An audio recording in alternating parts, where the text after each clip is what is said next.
Okusaba kw'ekika kino kugendereddwamu kulwanyisa ensaasaana y'ekirwadde kya COVID-19 mu ggwanga ate ng'abantu basigala basinza mu mmotoka zaabwe. Katonda atalimba. Baffe baggadde nawo bali mu feezi ya kusatu. Mu Bulaaya abantu bali mu feezi ya kuna. Obulwadde bujooza abaasoma.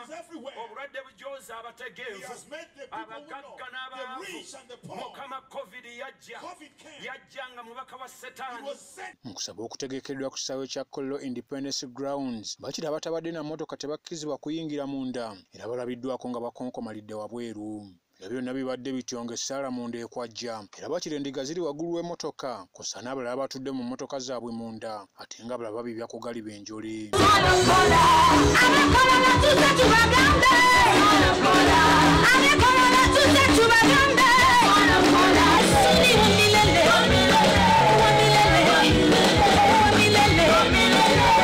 Omusumba Kayanja mu kwogera kwategeezezza nga kino bwe kinaakendeeza ku kusaasaana kwa COVID-19 ate kabonero ka buyiiya. Ono era avumiridde abantu abasaanyawo amasinzizo n'ebintu ebirala eby'omuwendo mu ggwanga abawadde amagezi okwenenya. Tebaamanya drive in movies yabanga nakawa wali wabangawo drive in naye nga movies z'abayindi naye nga mugenda mu mmotoka sisita wange n'antwala ne tulaba yadde oluyinti olutegeera naye walaba ekifaananyi okuvaayo okwo kwokka kwakukyusa obulamu ate teri ndwadde ekwata kubanga obeera mu mmotoka yo.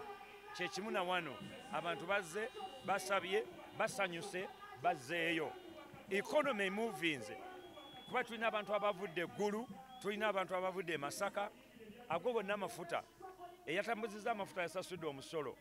So okujja wano economy is growing okujja wano twasasudde fizaawo kwegamba olabira ddala nti we need to come out and grow our economy. We need to open up but wisely like the drive-in service.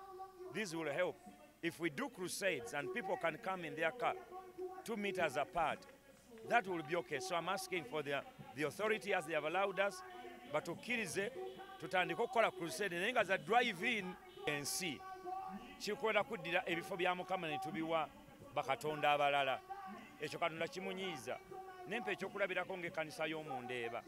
Kanisa y'omundeeba yali sinzizo era olina ebyandibadde ajja n'agamba abakristaayo ti mumpe ssente bwe ziti bannange olw'ettaka lyange limuliko naye yandibadde aweebwa omukisa.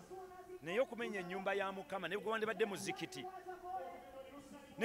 mu zikiti olabira ddala ng'aleese ekikolimu ku mulembe gwaffe era ku nsi yaffe. Wadde ensaba y'ekika kino esoose kutongozebwa Musumba Kayanja mu ggwanga yatandikira mu ggwanga lya Amerika mu myaka gya 5 nga kati amawanga ag'ebweru gagyettanira nnyo bukya kirwadde kya COVID-19 ekitugumbuzi kibalukawo. Nze Ivan Njuko, Kololo.